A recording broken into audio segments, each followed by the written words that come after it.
Hello everyone, कैसे हो आप सब। मैं आपका स्वागत करता हूं आपके अपने यूट्यूब चैनल इंदौर की पाठशाला पे। जी हां, आपका अपना यूट्यूब चैनल।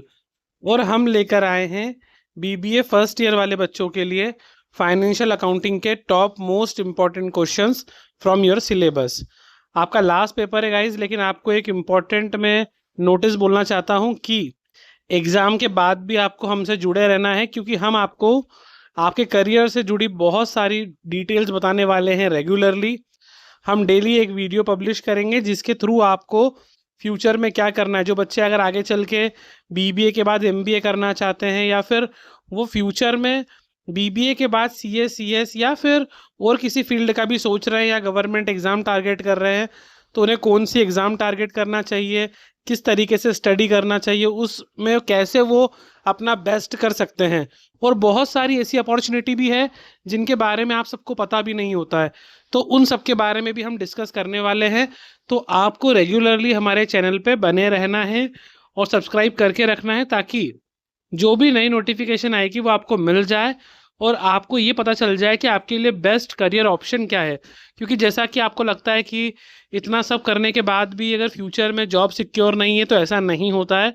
बस आपको सही रास्ता पकड़ के चलना है, और वो आपको हम इसी चैनल के थ्रू बताते रहेंगे। डेली हम एक शॉर्ट या एक वीडियो अपलोड करेंगे जिसके थ्रू आपको नॉलेज मिलता जाएगा। आपको बस हमारे शॉर्ट्स डेली देखना है, और आप उसके ऊपर आपको आई होप सारी जानकारी ऐसी मिलेगी जो आपको कहीं और नहीं मिलेगी। तो आइए वीडियो को स्टार्ट करते हैं। तो हमने यूनिट 1 फाउंडेशन ऑफ अकाउंटिंग से स्टार्ट किया है। पहले बुक कीपिंग एंड अकाउंटेंसी में डिफरेंस। देखिए, यहाँ पे आपको बुक कीपिंग के कैरेक्टरिस्टिक, अकाउंटिंग के कैरेक्टरिस्टिक, एडवांटेज सब पढ़ने से अच्छा है आप उसका डिफरेंस पढ़ लो। अगर आप डिफरेंस देख लेते हो तो आप इनके बारे में अच्छे से लिख सकते हो। बुक कीपिंग एक प्राइमरी स्टेज है अकाउंटिंग की, जो फोकस करती है कि systematic recording of financial transaction in the book of account. मतलब बुक कीपिंग का मतलब होता है कि जब भी ट्रांजैक्शन हुए हैं आपको उनको बुक में रिकॉर्ड कर लेना है timely. It is a routine and clerical level work. मतलब इसको करने के लिए कोई बहुत ज़्यादा पढ़ा लिखा व्यक्ति होने की ज़रूरत नहीं है। ये क्लेरिकल नेचर का काम होता है जो रेगुलरली होता है। अगर हम अकाउंटिंग की बात करें तो अकाउंटिंग वहाँ शुरू होती है जब बुक कीपिंग एंड होती है। भाई, आपने रिकॉर्ड करके ट्रांजेक्शन को रख लिया, अब उसको एनालिसिस करना, समरी बनाना, इंटरप्रिटेट करना और उसको यूजफुल इंफॉर्मेशन में कन्वर्ट कर देना, ये होता है अकाउंटिंग। इनका मेन ऑब्जेक्ट क्या क्या होता है?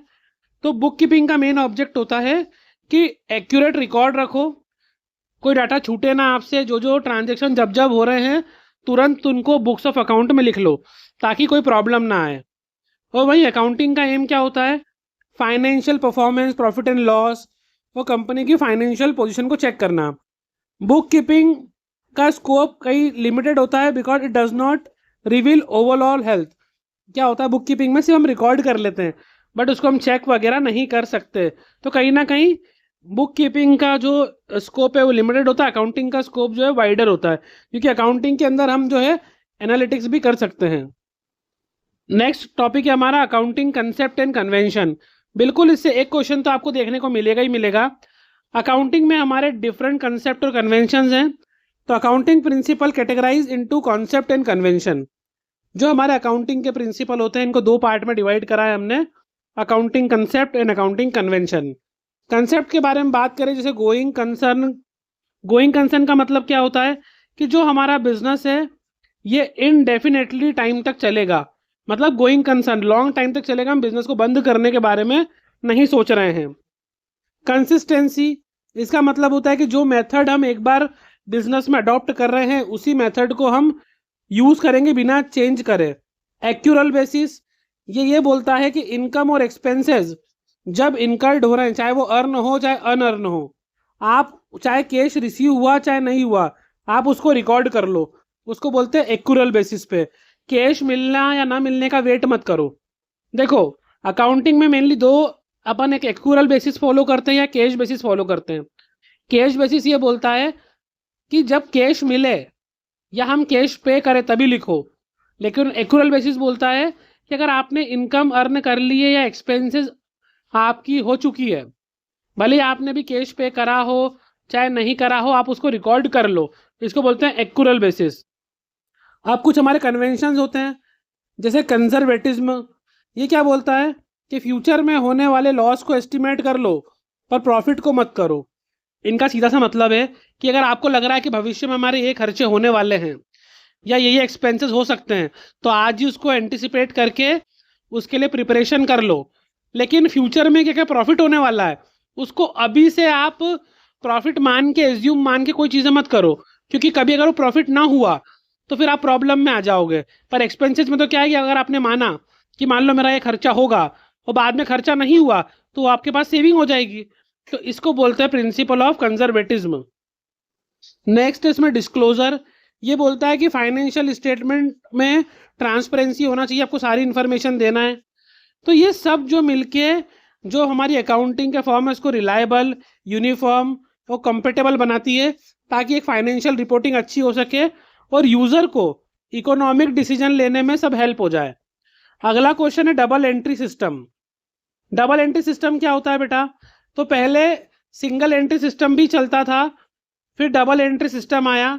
डबल एंट्री सिस्टम जो है बेटा वो एक साइंटिफिक मेथड है जहां पर हर बिजनेस ट्रांजैक्शन के एटलीस्ट 2 अकाउंट पे इफेक्ट होते हैं। एक अकाउंट डेबिट होता है, दूसरा अकाउंट क्रेडिट होता है विथ इक्वल वैल्यू। ये वर्ड ध्यान रखना है आपको, मतलब डेबिट और क्रेडिट की वैल्यूज इक्वल होना चाहिए। क्योंकि कई बार आपने देखा होगा 11th-12th में जिन्होंने बच्चों ने अकाउंट पढ़ा है, जर्नल एंट्रीज पढ़ी है, आप जब जर्नल एंट्री बनाते हो तो कई बार ऐसा होता है कि जब आप मिसलेनियस एंट्री करते हो तो 3-4 अकाउंट डेबिट हो गए और एक ही अकाउंट क्रेडिट हुआ, तो डेबिट का टोटल और क्रेडिट का टोटल बराबर आना चाहिए। इसलिए उन्होंने बोला है इक्वल वैल्यू।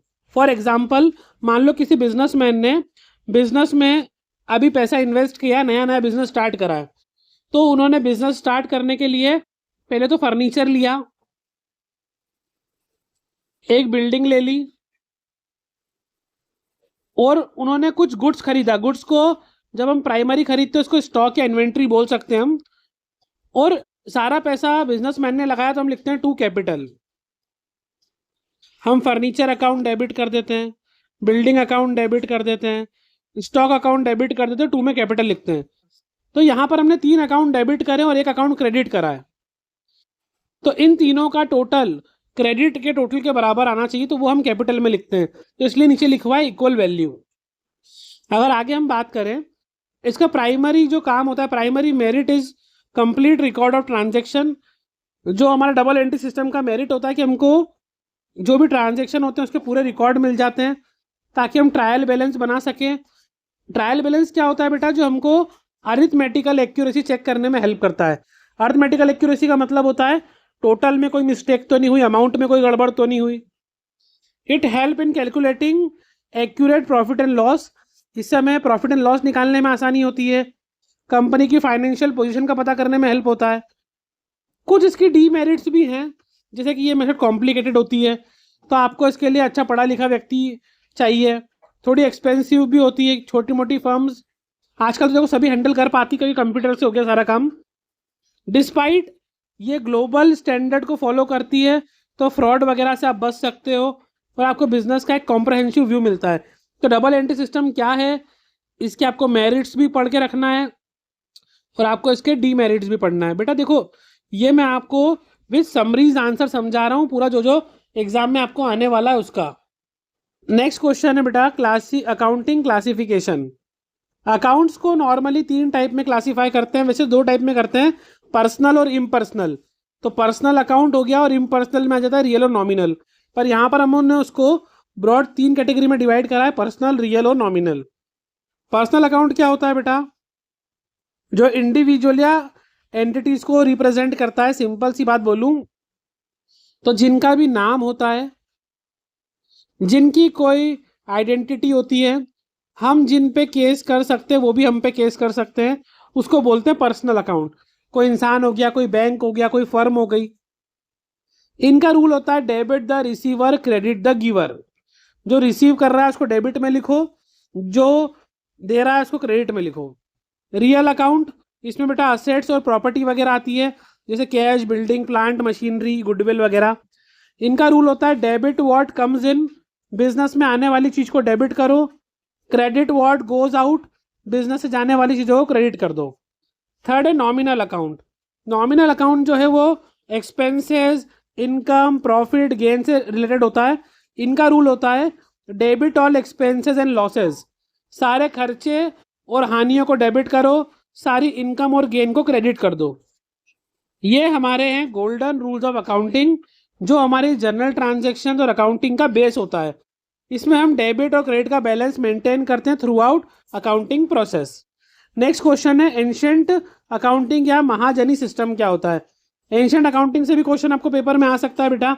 देखिए मैंने सारे टॉपिक कवर करने की कोशिश करी जो जो इंपॉर्टेंट हैं, और उनको डिटेल में आपको एक्सप्लेन भी कर रहा हूँ ताकि इनसे जुड़े कोई क्वेश्चन आते हैं तो आप कर पाओ।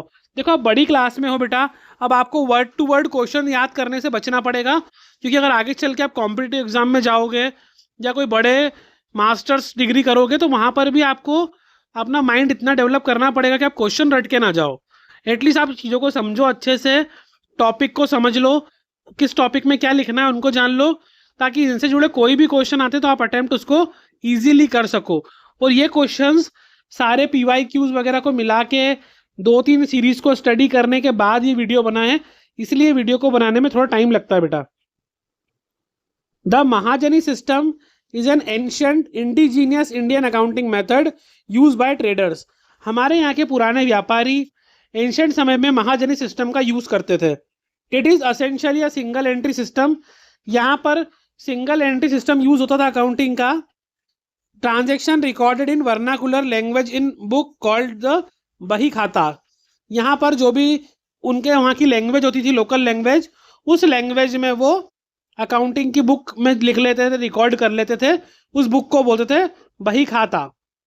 आपने देखा होगा अभी भी हमारे यहाँ पे लोकल मार्केट्स में, सराफा वगैरह में भी जाओ तो, या फिर कपड़ा मार्केट के पुराने ट्रेडर्स के यहाँ जाओ तो अभी भी उनके यहाँ रेड कलर की एक लाल बही मिल जाती है लिखी हुई। अक्सर आप देखते हो कि वो नॉर्मली दिवाली पे उसकी पूजा वगैरह भी करते हैं अभी भी। Its feature include simplicity and ease of use of small family run business. ये नॉर्मली सिंपल मेथड होती है और जो छोटे मोटे बिजनेस चलाते हैं, फैमिली स्मॉल बिजनेस, उनके लिए सही है ये। लेकिन lacks of systematic rigours of modern double entry system, लेकिन फिर भी इनमें जो मॉडर्न डबल एंट्री सिस्टम्स है वैसा सिस्टमेटिक रिकॉर्ड रखने का, कोई ट्रांजेक्शन सिस्टमेटिक रखने का मतलब कहीं ना कहीं अभाव है अभी भी। It does not easily facilitate the preparation of formal P&L account और बैलेंस शीट। अभी भी इनमें ऐसा कुछ भी प्रॉपर मेथड नहीं जिससे हम सही P&L निकाल पाए या बैलेंस शीट निकाल पाए, क्योंकि इसमें क्या होता है, फ्रॉड को डिटेक्ट करना, गलतियों का पता लगाना मुश्किल होता है। पर डबल एंट्री सिस्टम में क्या होता है, हम रेक्टिफिकेशन ऑफ एरर करके मिस्टेक का पता लगा सकते हैं, उसके बाद फाइनल अकाउंट विथ एडजस्टमेंट करके चीज़ों को सही कर सकते हैं। लेकिन यहाँ पर सिंगल एंट्री सिस्टम में ऐसा नहीं हो पाता है। इसीलिए बहुत सारी जगहों पर अब मॉडर्न अकाउंटिंग सिस्टम रिप्लेस हो गया है, और वो ट्रांसपेरेंट भी होता है और इंटरनेशनल स्टैंडर्ड का भी होता है। तो ये हमने आपके मेजर 5 क्वेश्चंस कवर कराए हैं। यूनिट 2 पे आ जाते हैं। अब हम प्रॉपर अकाउंटिंग साइकिल के बारे में बात करते हैं। पहला है जर्नल वर्सेस लेजर। जर्नल जो होता है बेटा, it is book of original entry. जो भी ट्रांजेक्शन हम क्रोनोलॉजिकल डेट वाइज रिकॉर्ड करते हैं जब जब ट्रांजेक्शन होते हैं, उस बुक का नाम है जर्नल। और लेजर हमारी प्रिंसिपल बुक ऑफ एंट्री होती है, जिसके अंदर क्या करते हैं, सारे अकाउंट्स हम अलग अलग मेंटेन करते हैं, सारी इंफॉर्मेशन जर्नल से निकालते हैं और क्लासिफाइड मैनर से रिकॉर्ड करते हैं। जर्नल में तो क्या होता है, आपने गुड्स परचेज करा, सेल करा, कुछ भी ट्रांजेक्शन हुआ, क्रेडिट या कैश, सब रिकॉर्ड कर लिया एक साथ ही डेट वाइज। फिर हम क्या करते हैं, उसको लेजर में अलग अलग कर देते हैं। परचेस अकाउंट अलग, सेल अलग, कैश अलग, कैपिटल अलग। जैसे कि होता था ना, हम स्कूल में जाती हैं, कॉलेज में जाते हैं तो एक रफ कॉपी ले जाते हैं हम, जो भी लेक्चरर आया उन्होंने जो पढ़ाया अपन ने रफ कॉपी में नोट कर लिया।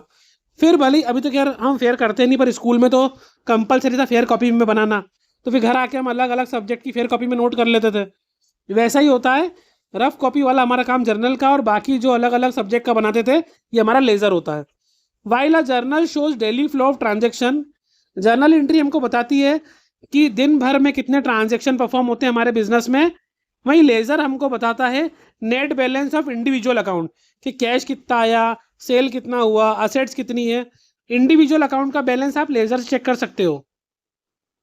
Laser is essential because it allow us to easily determine the balance of any specific account at given time। Laser इसलिए ज़रूरी है क्योंकि ये हमको हर टाइप के अकाउंट के बारे में डिटरमाइन करने में हेल्प करता है कि कौन सा अकाउंट हमारे लिए, उसका बैलेंस क्या है, अभी करंट कंडीशन क्या है, जो हम जर्नल में फॉलो नहीं कर पाते या पता नहीं लगा पाते। बेटा यहाँ जर्नल एंट्री से आपको न्यूमेरिकल आ सकता है। जर्नल एंट्री बनाने के लिए जर्नल एंट्री से आपको न्यूमेरिकल आ सकता है, और जर्नल एंट्री जिन बच्चों ने 11th में सीख रखी है उनके लिए काफ़ी इजी हो जाएगा। तो जर्नल से क्वेश्चन आ सकता है, मे बी लेज़र से आए ना आए, लेकिन जर्नल एंट्री बनाने को क्वेश्चन आ सकता है। नेक्स्ट क्वेश्चन है trial balance. What is trial balance? तो trial balance is a systematic prepared with the debit and credit of all ledger account. जो भी आप लेजर अकाउंट का फाइनल बैलेंस निकालते हो मंथ के एंड में या ईयर के एंड में, तो आप उसको ट्रायल बैलेंस में पोस्ट करते हो ताकि हम वेरीफाई कर सके कि उसमें कोई अरिथमेटिकल एक्यूरेसी तो नहीं है। जैसे कि मैंने आपको बताया कि डेबिट का टोटल और क्रेडिट का टोटल बराबर आना चाहिए, तो उससे पता चलता है कि आपने कोई अरिथमेटिकल एक्यूरेसी, मतलब उसमें अरिथमेटिकल एक्यूरेसी है या कोई फ्रॉड तो नहीं है या कोई गड़बड़ तो नहीं है। मेन ऑब्जेक्ट इसका यही होता है, total of all debit equal to the all credit. देखिए ट्रायल बैलेंस एक कंक्लूसिव प्रूफ नहीं होता है। एग्जाम में ये स्टेटमेंट लिख के आ सकता है कि trial balance is not conclusive proof of accuracy why, ऐसा करके आपको क्वेश्चन भी पूछ सकते हैं। तो ध्यान रखना है बेटा, ट्रायल बैलेंस कोई भी कंक्लूसिव प्रूफ क्यों नहीं होता है, क्योंकि सिर्फ और सिर्फ ये अर्थमेटिकल एक्यूरेसी बताता है। इसका मतलब ये नहीं है कि अगर मान लो डेबिट और क्रेडिट का टोटल बराबर हो गया, तो इसका मतलब ये बिल्कुल भी नहीं होता है कि आपके डाटा में कोई एरर नहीं है। गलती फिर भी हो सकती है, बिकॉज अगर आपने गलत ट्रांजेक्शन, मतलब आपने मान लो कोई बेसिक प्रिंसिपल एरर कर दी हो, या कोई ट्रांजेक्शन लिखना ही भूल गए, डेबिट में भी लिखना भूल गए, क्रेडिट में भी लिखना भूल गए, इसको बोलते हैं error of omission. Error of principle का मतलब होता है कि जैसे मान लो आपने बिल्डिंग रिपेयर कराई, अब उसको बिल्डिंग अकाउंट में लिखना था, आपने रिपेयर अकाउंट में लिख दिया, या रिपेयर अकाउंट में लिखना था, आपने बिल्डिंग अकाउंट में लिख दिया। तो ऐसी मिस्टेक जो होती है उसका इम्पैक्ट ट्रायल बैलेंस पे नहीं पड़ता है। तो उस वो भली मिस्टेक है, लेकिन उसके बाद भी आपका ट्रायल बैलेंस टैली हो जाता है। तो ट्रायल बैलेंस एक कंक्लूसिव प्रूफ नहीं है। मैं इसलिए आपको समझा रहा हूँ कि कभी ये क्वेश्चन आ जाए तो जो मैंने आपको बोला है वही आपको लिख लेना है। It can not detect error of principle, error of commission, compensating error. Compensating error का मतलब होता है बेटा कि मान लो आपने डेबिट में पहले 50 रुपये कम लिख दिए, अगली एंट्री में गलती से क्रेडिट में 50 कम लिख दिए, तो भी आपका बैलेंस टैली हो जाएगा। पर इसका मतलब थोड़ा ना कि आपने एरर नहीं किया, एरर तो हुआ है तब भी। ठीक है, अगर आप कोई सेकेंड हैंड मशीन खरीदते हो और उसमें कुछ खर्च करते हो ताकि वो अच्छी हो जाए, तो वो उस मशीन अकाउंट में ही जाएगा। आपने गलती से रिपेयर अकाउंट में लिख दिया, तभी भी आपका बैलेंस टैली हो जाएगा, लेकिन वो भी आपकी एरर ऑफ प्रिंसिपल है। तो ये ध्यान रखना पड़ेगा आपको, इसीलिए ट्रायल बैलेंस को कंक्लूसिव प्रूफ नहीं मानते हैं। If the total is match, only proof that the debit and credit posting are equal, error is underlying transaction entry and account classifying may be still exist. अभी भी उसमें गलतियां हो सकती हैं। ट्रायल बैलेंस से भी आपको एक न्यूमेरिकल बनाने को आ सकता है। ट्रायल बैलेंस का एक न्यूमेरिकल जरूर ट्राई कर लेना।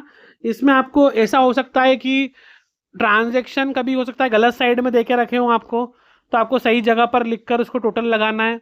या फिर हो सकता है कि डाटा अनक्लासिफाइड हो, तो पहले आपको उसको पर्टिकुलर कॉलम में लिखना है, फिर अमाउंट को डेबिट हो या फिर क्रेडिट में लिखना है, और दोनों साइड का टोटल बराबर आना चाहिए। उस तरीके से आपको ट्रायल बैलेंस का क्वेश्चन आ सकता है। तो आप ज़रूर एक बार जर्नल एंट्री बनाना, जर्नल को ही लेजर में कन्वर्ट कर लेना और ट्रायल बैलेंस बना के चेक कर लेना। नेक्स्ट टॉपिक है कंप्यूटराइज्ड अकाउंटिंग। डेफिनेटली इससे क्वेश्चन पेपर में आएगा 100%। या आप टॉपिक तैयार कर लेना। कंप्यूटराइज्ड अकाउंटिंग क्या होती है, इसके एडवांटेज बताओ या इसके लिमिटेशंस बताओ, ये बिल्कुल कर लेना। इंपॉर्टेंट क्वेश्चन है ये आपके लिए। Computerised accounting involve using software to process financial data. इसमें हम क्या करते हैं, सॉफ्टवेयर का यूज करते हैं, कंप्यूटर का यूज करते हैं ताकि हम फाइनेंशियल डाटा को रिकॉर्ड कर सकें। इसके कुछ मेरिट्स भी होते हैं, जैसे कि हाई स्पीड। भाई बुक में लिखना फिर उसको मेंटेन करना डिफिकल्ट होता है। कंप्यूटर में आप डायरेक्ट रिकॉर्ड कर लो, ऑटोमेटिक उसका लेजर और ट्रायल बैलेंस बन के आ जाता है। इससे एक्यूरेसी भी बढ़ती है क्योंकि ऐसा माना जाता है कंप्यूटर मिस्टेक नहीं करते। ऑटोमेशन ऑफ रिपीटेटिव टास्क, एक जैसा टास्क है तो हम बार बार कॉपी पेस्ट करके भी कर सकते हो उसको। इजी जनरेशन ऑफ रिपोर्ट, मैंने आपको बताया जल्दी से तुरंत आपने डाटा डाला और इजीली आप उसकी रिपोर्ट चेक कर सकते हो। तो ये इसके कुछ मेरिट्स हैं। आपको इन पॉइंट को एक्सप्लेन भी करना है, हाई स्पीड को एक्सप्लेन कर दो, फिर इजी एक्यूरेसी को एक्सप्लेन कर दो, रिपीटेटिव टास्क को एक्सप्लेन कर दो, इजी जनरेशन ऑफ रिपोर्ट को एक्सप्लेन कर दो, पहले 4 पॉइंट लिख के। तो इससे क्या नंबर अच्छे मिलते हैं। अब कुछ डीमेरिट्स भी हैं इसके। It includes susceptibility to system failure, मतलब एक तरीके से इसमें एक डाउट भी होता है कि अगर सिस्टम फेल हो गया मान लो, डाटा सिक्योरिटी का भी रिस्क होता है कि कोई डाटा हैक नहीं कर ले, सिस्टम हैक नहीं कर ले। The cost of training of staff, भाई कंप्यूटराइज अकाउंटिंग करने के लिए आपको स्टाफ को रखना पड़ेगा, उसको वो सॉफ्टवेयर चलाने के लिए ट्रेंड करना पड़ेगा, एक ट्रेनिंग प्रोवाइड करना पड़ेगी, फिर सॉफ्टवेयर बनाने का भी खर्चा आता है, वो सब भी मेंटेन करना पड़ेगा। तो ये सारा उसका लिमिटेशंस हैं, इनको भी आप पॉइंट टू पॉइंट एक्सप्लेन कर सकते हो। अब टेली में बात करें तो it is process start with creating a company. Exam में आपको यहां से भी एक स्पेशल क्वेश्चन आ सकता है कि टेली में कंपनी कैसे क्रिएट करते हैं बताइए, how we create company in Tally. तो ये ध्यान रखना, टेली में कंपनी कैसे क्रिएट करते हैं ये अलग से क्वेश्चन एग्जाम में आ सकता है। Where you define the business name, जहां बिजनेस का नाम, एड्रेस, फाइनेंशियल ईयर पर मेंशन करते हैं। उसके बाद हम लेजर क्रिएट करते हैं, उसके अलग अलग हेड बनाते हैं। Passing entry through the voucher, जो हमारे बिजनेस के वाउचर्स होते हैं उनके थ्रू हम एंट्री करते हैं। And the software automatically generate the trial balance, जो मैंने आपको पहले बताया था कि अगर आप जैसी लेजर वगैरह बना के रखते हो, ऑटोमेटिक आपके ट्रायल बैलेंस बन जाते हैं, P&L अकाउंट बन जाता है, बैलेंस शीट बन जाती है। तो इससे जो मैन्युअल एरर होती है ट्रायल बैलेंस से P&L ट्रेडिंग बनाने में, फिर बैलेंस शीट बनाने में, वो टाइम बच जाता है। दूसरी बात, वो मिस्टेक होने के चांस भी नहीं होते हैं क्योंकि ऑलरेडी टेली जो है वो सब काम कर देता है। तो आप जिसने भी टेली सीख रखी उसको पता होगा ऑलरेडी, और जिन्होंने नहीं सीखी है कोई बात नहीं। अभी देखो मैं आपको बताऊंगा सिस्टमेटिक चीज़ें, मैंने आपको पहले ही बोला है कि आपको हमारे साथ बने रहना है एग्जाम के बाद। अभी तो हम सिर्फ एग्जाम ओरिएंटेड पढ़ पाते हैं, लेकिन हम डेली एक शॉर्ट बनाएंगे आपके लिए जिसमें बेस्ट करियर ऑप्शन, क्या क्या कोर्सेज आपके लिए नीडेड हैं।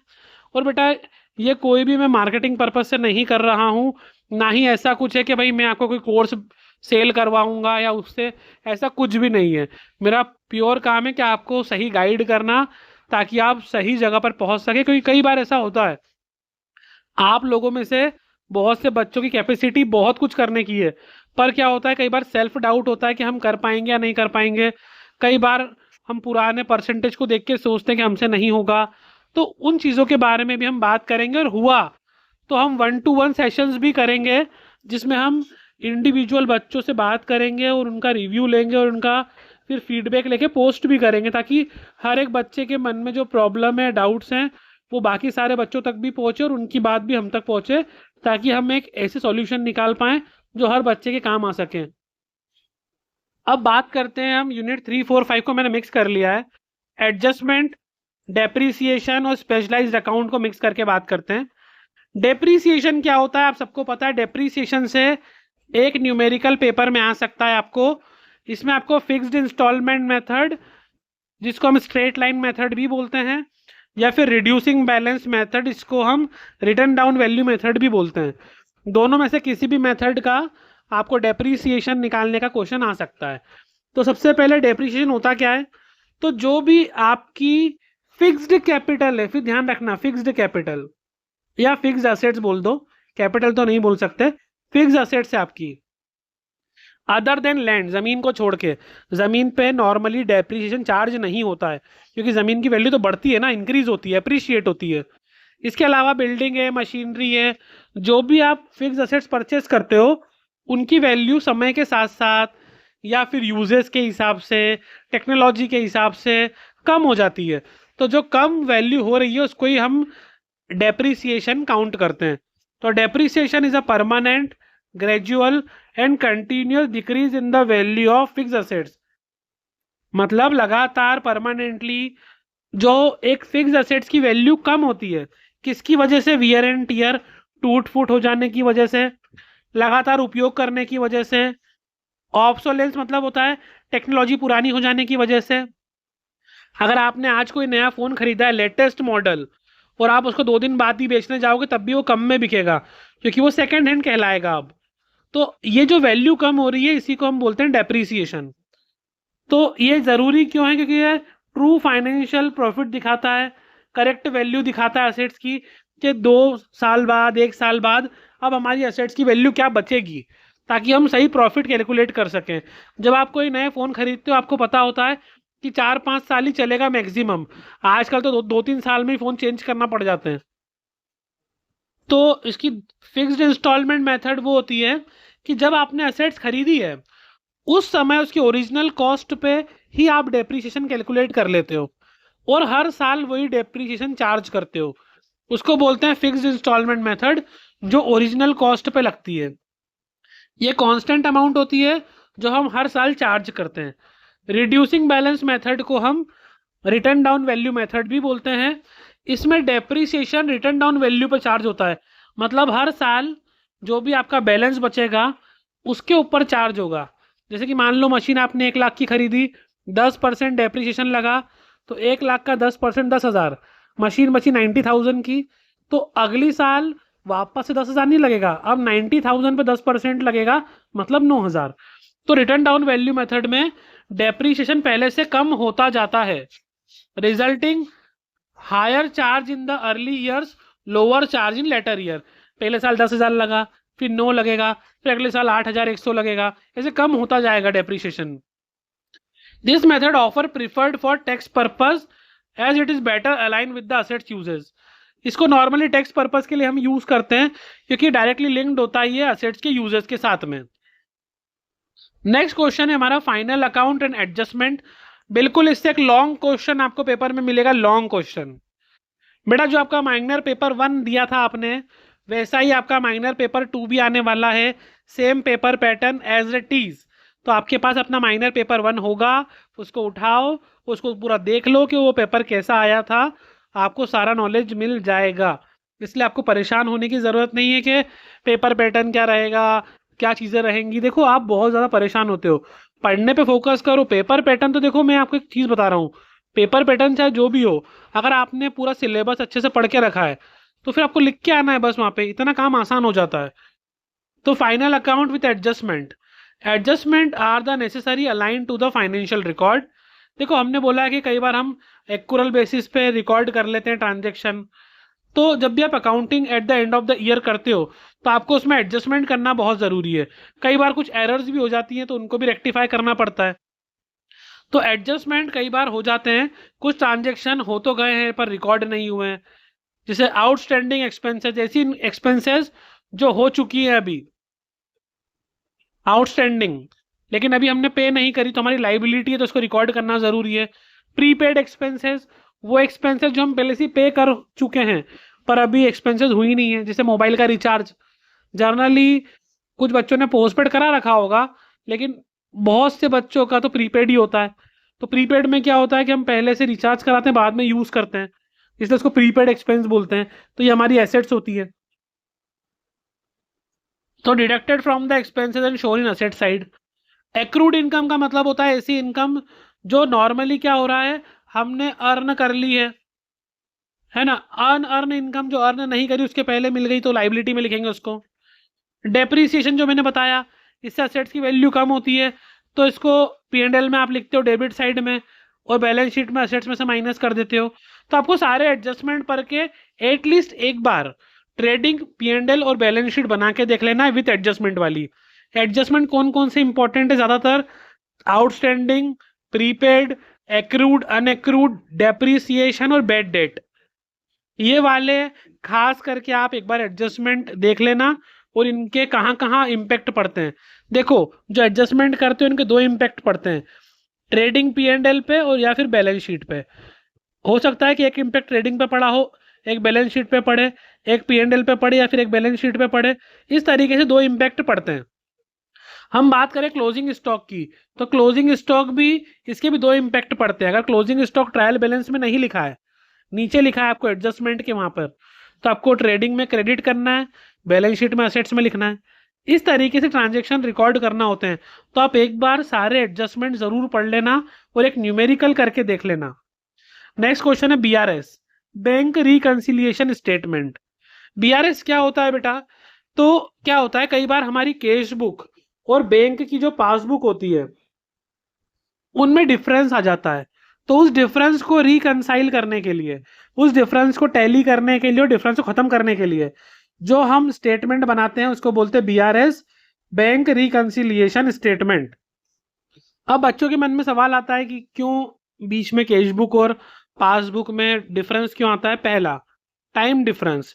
टाइम डिफरेंस का मतलब होता है बेटा cheque issue but not present for payment. आपने किसी को चेक इशू करके दिया और आपको लगा कि सामने वाला जाके चेक जमा कर देगा और आपके अकाउंट से पैसे कम हो जाएंगे, लेकिन सामने वाले ने प्रेजेंट ही नहीं करा बैंक में, तो आपका बैंक का बैलेंस तो बढ़ा हुआ और आपने कैश बुक में कम कर दिया।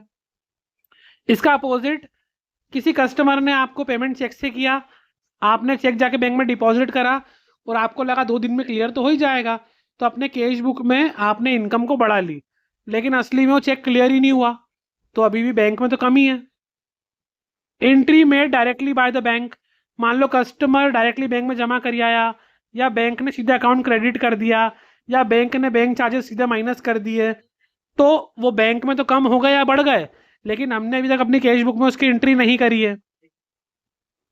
तो बीआरएस आइडेंटिफाई करता है ऐसी जो मिस्टेक्स हो जाती है और इंश्योर करता है कि डाटा इवेंचुअली रिकंसाइल्ड हो जाए, जिससे हमको फ्रॉड या एरर के बारे में पता चल जाए। अगला है ब्रांच अकाउंटिंग। ब्रांच अकाउंटिंग से आपको एक क्वेश्चन बनाने को आ सकता है, बिल्कुल आ सकता है। इसको अच्छे से इसका एक न्यूमेरिकल ट्राई कर लेना। थ्योरी तो आएगी ही आएगी, इससे ब्रांच अकाउंट से थ्योरी तो आएगी ही आएगी, बट आपको इसका एक न्यूमेरिकल भी प्रैक्टिस कर लेना है। अगर आपका न्यूमेरिकल बहुत ज़्यादा वीक हो तो फिर आप बिल्कुल सिर्फ थ्योरी करके चले जाओ ब्रांच अकाउंट की, but journal, trial balance, depreciation और फाइनल अकाउंट, इनके न्यूमेरिकल तो आपने 11th में भी करे होंगे अच्छे से, तो वो ज़रूर कर लेना। और जिनने वो भी नहीं करा है तो भाई थ्योरी तो करके ही जाना पास होने के लिए। Branch account are maintain to track the financial performance of geographically separate branch of business. देखो, ब्रांच अकाउंटिंग क्या होती है, हमारे बिजनेस की अलग अलग ब्रांचेस होती है, तो उनके अलग अलग फाइनेंशियल परफॉर्मेंस को ट्रैक करने के लिए हम ब्रांच अकाउंट बनाते हैं। नॉर्मली ब्रांच अकाउंट क्लासिफाइड होते हैं एज डिपेंड, जो हेड ऑफिस कंट्रोल करता है, selling only goods provided by independent. देखो, डिपेंडेंट इंडिपेंडेंट दो गए। इंडिपेंडेंट खुद अपने अकाउंट मेंटेन करते हैं, बाइंग वगैरह गुड्स करते हैं from outside. For the dependent branch, जो ब्रांच डिपेंडेंट होती है उनके सारे जो डाटा वगैरह है वो हेड ऑफिस रखता है, सारा कलेक्शन वही करता है। इसके लिए डेटर सिस्टम या स्टॉक डेटर सिस्टम वो फॉलो करते हैं। इनका मेन गोल क्या होता है कि प्रॉफिट एंड लॉस पता करना है ईच ब्रांच का अलग अलग। हर ब्रांच जो है, जैसे कि मान लो आपने देखा है कॉमनली कि बैंक्स की अलग अलग ब्रांच होती है ना, अलग अलग बैंक की अलग अलग एरिया में ब्रांचेस होती है। तो किस ब्रांच में प्रॉफिट हो रहा है, कहाँ पे लॉस हो रहा है, किस ब्रांचों में से हमको ज़्यादा इनकम हो रही है, अर्निंग हो रही है, उस तरीके से फिर उस ब्रांच पे हम ज़्यादा फैसिलिटी प्रोवाइड करवाते हैं, तो उसके लिए हम ब्रांच अकाउंटिंग करते हैं। It helping the management assess the operation efficiency and profitability of different regions of outlet. मैंने आपको बताया जैसे, अरे सिंपल सी बात है, आजकल आप देखो ये क्रोमा है, लोटस है ना, ये क्रोमा के भी आप देख रहे हो जगह जगह आउटलेट खुल जाते हैं। अब वो चेक करते हैं कि किस जगह पे ज़्यादा कस्टमर आ रहे हैं, किस चीज़ की डिमांड ज़्यादा है, और फिर ये उस जगह पर ज़्यादा वो प्रोडक्ट सप्लाई करेंगे, वहाँ पर फोकस करेंगे, स्टाफ डालेंगे, या फिर वहाँ को और थोड़ा सा बढ़ाने की कोशिश करेंगे। तो ये ब्रांच अकाउंटिंग से पॉसिबल हो पाता है। लास्ट टॉपिक रॉयल्टी अकाउंट, इससे डेफिनेटली एक न्यूमेरिकल आएगा, आप इसको करके ही जाना। रॉयल्टी अकाउंट से एक शॉर्ट क्वेश्चन भी आ सकता है थ्योरी के लिए। तो royalty is an payment made by one party, जिसको हम लीजी बोलते हैं, टू अनदर पार्टी, जिसको हम लैंड ऑनर या लैंड लॉर्ड बोलते हैं, for right to use an assets like a mine और पेटेंट। भाई हमने मान लो माइन ले ली किसी की लीज पे और हम माइनिंग कर रहे हैं हम उससे, या फिर कोई राइटर है या कोई भी पेटेंट होल्डर है, उसका हमने पेटेंट ले लिया लीज पे, तो हम उससे जो भी अर्निंग करेंगे हमको उसको उसकी रॉयल्टी पे करना पड़ेगी। जैसे आपने सुना होगा कि जो बुक राइटर होते हैं वो अपनी बुक को ड्राफ्ट करवाते हैं, फिर किसी पब्लिशर से पब्लिश करवाते हैं उसको, और बुक पब्लिशर उसको पब्लिश करता है और उसको जब सेल करवाता है, और पर सेलिंग के हिसाब से ऑथर को जो है रॉयल्टी मिलती है बुक सेलिंग के हिसाब से। वैसे ही यहाँ पर माइनिंग के ऊपर भी कितने टन वो माइनिंग निकाल रहे हैं उस हिसाब से रॉयल्टी पे करना होती है उनको। तो बेस्ड ऑन आउटपुट और सेल पे बेस्ड होती है ये। जैसे माइनिंग आप कर रहे हो तो कितना आउटपुट मिल रहा है आपको, कितने टन निकल रहे हैं, या पेटेंट है तो कितना आप सेल कर पा रहे हो। अनलाइक रेंट, ये रेंट जैसा नहीं होता, ये which is fixed. Royalty is variable, royalty changeable होती है। इसमें एक कंसेप्ट आता है short working, when actual royalty is less than the minimum rent guaranteed to the landlord. जहां पर जो रॉयल्टी की अमाउंट है ना वो कम है, जो एक्चुअल मिनिमम रेंट गारंटी दिया लैंडलॉर्ड को। तो शॉर्ट वर्किंग क्या है, ये क्वेश्चन एग्जाम में आपसे पूछ सकते हैं। सिर्फ एक लाइन मत लिख के आना है, समझाने के लिए थी, इसको पढ़ लेना आप। The lessee can often recoup this short working from the future surplus royalty. देखो अभी मान लो लीजी को जो पैसे देना पड़ रहे हैं वो उसकी रॉयल्टी से भी कम हो रहे हैं, तो वो बाद में जब सरप्लस होगा तो वहां से वो रॉयल्टी में वो सरप्लस को एडजस्ट कर लेगा। अकाउंटिंग ट्रीटमेंट इन्वॉल्व रिकॉर्डिंग, इसमें रॉयल्टी को इन्वॉल्व करना पड़ता है an expenses for lessee and income for landlord. भाई लीजी जिसने वो प्रॉपर्टी लीज पे ली है उसको रॉयल्टी पे करना पड़ रही है, तो वो तो उसके लिए एक्सपेंसेस है। और लैंड ऑनर के लिए क्या है, वो इनकम, क्योंकि जो लोग सामान लीज पे ले रहे हैं, जगह लीज पे ले रहे हैं या पेटेंट लीज पे ले रहे हैं, वो उसको मिनिमम रेंट गारंटी तो दे ही रहे हैं, साथ में उसको रॉयल्टी भी पे कर रहे हैं। Which specific ledger entry for short working recovery of loss. बेटा आपको यहाँ पर लेजर एंट्री याद रखना है, मतलब जनरल एंट्री जैसी होती है। पहले आप जनरल एंट्री याद कर लो, लेजर की बुक में मतलब लैंड ऑनर की बुक में और लीजी की बुक में, आपको इन दोनों की बुक की जनरल एंट्रीज याद रखना है। देखो भले ही अगर आपको अमाउंट वगैरह डालना नहीं आए, प्रॉपर अकाउंट अलग अलग से बनाना नहीं आए, तो एटलीस्ट जनरल एंट्री याद कर लो इसकी, ताकि आप जनरल एंट्री बना दो। और जनरल से लेजर तो काफ़ी आसान होता है, ताकि उससे आपको अच्छे मार्क्स मिल जाएं। तो ये थे आपके बीबीए फर्स्ट ईयर के फाइनेंशियल अकाउंटिंग के सारे important topics with detail explanation. I hope आपको वीडियो अच्छा लगा होगा। इस वीडियो में मैंने आपको ये भी बता दिया है कि किस किस टॉपिक से न्यूमेरिकल्स आने वाले हैं, तो आप अपनी प्रिपरेशन स्टार्ट कर दीजिए। और कुछ भी हेल्प लगे आप तो मुझे इंस्टाग्राम पे फॉलो कर लीजिए, वहां पर आप मुझे डीएम करो या फिर आप मुझे कमेंट करिए। देखिए कमेंट में बिल्कुल ऐसा नहीं कि आपने कमेंट करा मैं तुरंत रिप्लाई कर दूं, मुझे जैसे ही टाइम मिलता है मैं रिप्लाई करने की पूरी कोशिश करता हूं।